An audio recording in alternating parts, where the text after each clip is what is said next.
Today I'm going to talk about Sabrina from 1954, directed by Billy Wilder.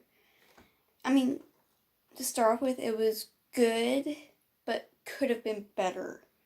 I mean, just the romance between Sabrina and the two brothers could have been fleshed out more, and I want to see more of the servants and Sabrina's father, David's fiance. I mean, of course, the costumes. I'm gonna butcher this name. I'm so sorry. Javici. I've heard the name. I know how his name is. I just cannot say it right at this moment.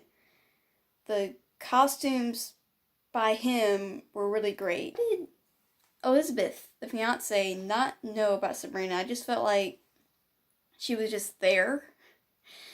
And, I mean, I just feel like she could have had more screen time and, like, not be like a jealous fiance or a villain. Have some more screen time, maybe with Sabrina. I don't know.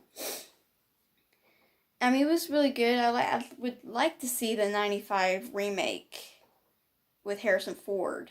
I mean, it was overall a good movie. It just could have been a bit longer.